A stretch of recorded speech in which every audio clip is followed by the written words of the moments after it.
बिस्मिल्लाहिर्रहमानिर्रहीम। अस्सलामुअलैकुम वरहमतुल्लाहि वबरकातुहू। सामीन, हम अगली क्लास शुरू करते हैं। अगली क्लास हमारी है तख्ती नंबर हश्तम यानी 8 नंबर तख्ती, मद व लीन।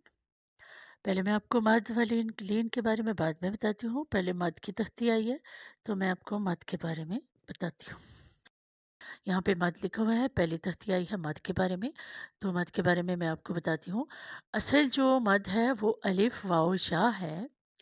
अलिफ इसलिए है कि अलिफ से पहले अगर ज़बर हो तो उसको लंबा करेंगे तो अलिफ अदा होगा। अगर आप पढ़ेंगे, इसको लंबा करके पढ़ेंगे तो अलिफ अदा होगा। वाओ साकिन हो और उससे पहले पेश हो, या साकिन हो और उससे पहले ज़ेर हो, तो ये जो है मद है। जो आप कुरान मजीद में छोटी मद बड़ी मद देखते हैं ना, वो इन्हीं पे आती है। और छोटी बड़ी मद होने के कुछ वजूहात है, वो मैं आपको कवायद में बताऊंगी। अभी हम इसको समझते हैं। इसका पढ़ने का तरीका ये है, अब ये जो तख्ती है ना, ये इस हिसाब से लिखी हुई है कि आगे पीछे हरूफ करके, ताकि कुरान मजीद में आपको समझ हो कि एकदम से अगर आपके गले के आहर वाला हरूफ आ गया, साथ ही होठों वाला आ जाता है, साथ ही ज़बान के दरमियान वाला आ जाता है। तो इसलिए आगे पीछे लिखा हुआ है ताकि आपके महारज के हरूफ को अदा करते हुए आपके महारज की प्रैक्टिस हो। तो अब हम सबसे पहले बा आया है, इसको पढ़ने का तरीका कार ये है। असल जो मद है वो अलिफ वाओ शा। अब जो मैंने आपको पीछे बताया था कि आपको खड़ी ज़बर, खड़ी ज़ेर और उल्टे पेश के बारे में बताऊंगी। ये जो खड़ी ज़बर है और खड़ी ज़ेर है, अगर खड़ी ज़बर जो है ना, इसके अंदर भी हरूफ मद्दा है, और खड़ी ज़ेर के और उल्टे पेश के अंदर भी हरूफ मद्दा है।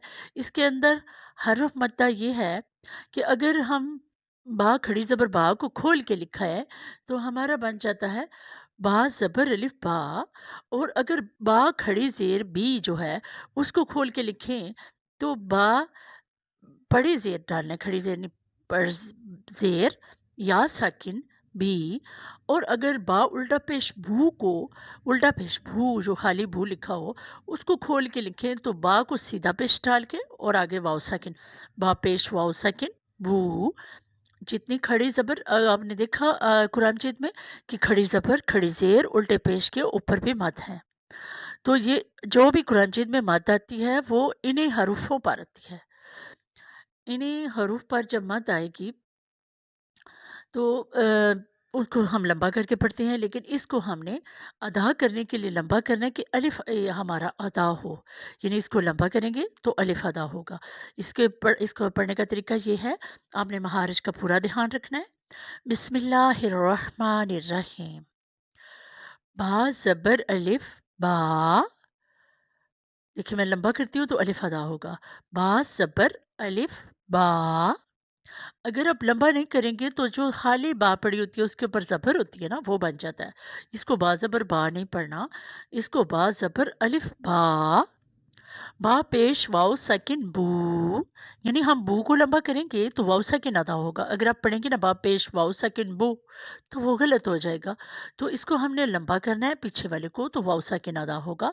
बा पेश वाओ सेकंड बू, बा ज़ेर या सेकंड बी। यानी अगर आपने बी को लंबा कर नहीं किया तो ये या सेकंड अदा नहीं होगी। यानी अगर हम पढ़ेंगे ना बा ज़ेर या सेकंड बी तो वो नहीं ठीक होगा।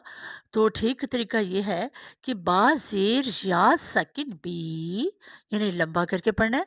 पढ़ने का तरीका ये है कि पहले तीनों के आप जोड़ पढ़ें, फिर आप रवां पढ़ें। बा, ओंठों पे ध्यान दें, बू, बी, ओंठों की तरी से अदा हो रहा है। आगे है ता ज़बर अलिफ ता, ता पेश वाओ सेकंड तू, ता ज़ेर या सेकंड ती, ता, तू, ती। सा ज़बर अलिफ सा पेश वाओ सेकंड सू, सा ज़ेर या सेकंड सी। आपने इसमें सीटी की आवाज़ नहीं निकालनी, ऊपर वाले दांतों के किनारे पर ज़बान लगाए। सा, सू, से। हा ज़बर अलिफ हा, गले के दरमियान से, हा पेश वाओ सेकंड हो, हा ज़ेर या सकिन है, हा, हो, है। हा ज़बर अलिफ हा पेश वाव सकिन हू, हा ज़ेर या सकिन ही, हा, हू, हे। रॉ ज़बर अलिफ रॉ पेश वाव सकिन रू, रॉ ज़ेर या सकिन रे। इसको पुर करके पढ़ना है। रॉ, रू, री, ज़ेर में पुर नहीं होता। ज़ा ज़बर अलिफ ज़ा पेश वाव सकिन ज़ू, ज़ा ज़ेर या सकिन ज़ी। इसमें सीटी की आवाज़ है दोनों दांतों के दरमियान से। ज़ा, ज़ू, ज़ी। आगे मोटी वाली ता आगे तो जो होती है तो ज़बर अलिफ तो पेश वाव सकिन तो ज़ेर या सकिन ती, तो, तू, टी। अब मैं आपको बोर्ड पे लिख के बताती हूँ कि उसमें किस तरह जो है लिखना है अपनी कॉपी पर। सामीन, जैसे कि मैंने आपको हरूफ मद्दा के बारे में समझाया है तो आपने अपनी कॉपी पे इस तरह लिखना है। हरूफ मद्दा 3 है। अलिफ, वाव, या। आपने अलिफ लिख के लिखना है जब अलिफ से पहले ज़बर हो, यानी अलिफ पे कुछ ना हो। अलिफ पे कुछ नहीं होगा तो अलिफ होगा ना। जब इस पे जज़म यानी साकिन का निशान आ जाएगा तो वो हमज़ा बन जाएगा। वाव, जब वाव साकिन हो और उससे पहले पेश हो। या, जब या साकिन हो और उससे पहले ज़ेर हो। आगे आपने लिखना है खड़ी ज़बर, खड़ी ज़ेर, उल्टा पेश। खड़ी ज़बर, खड़ी ज़ेर और उल्टे पेश के अंदर भी हर्फ मद्दा होता है। जैसे कि ये मैंने मिसाल लिखी है।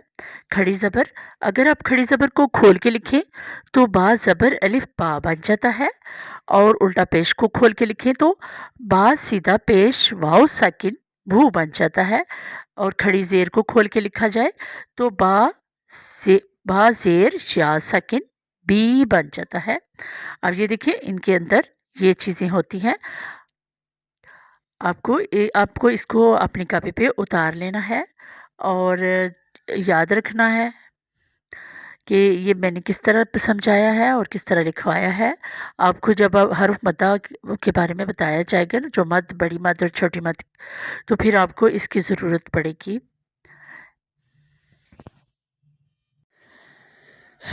आपको मैंने लिख के समझा दिया है कि ये मद के बारे में खोल के कि खड़ी ज़बर, खड़ी ज़ेर और हर्फ मद्दा एक ही हैं, वो सिर्फ़ क्लोज़ करके लिखा गया है, ये खोल के लिखा गया है।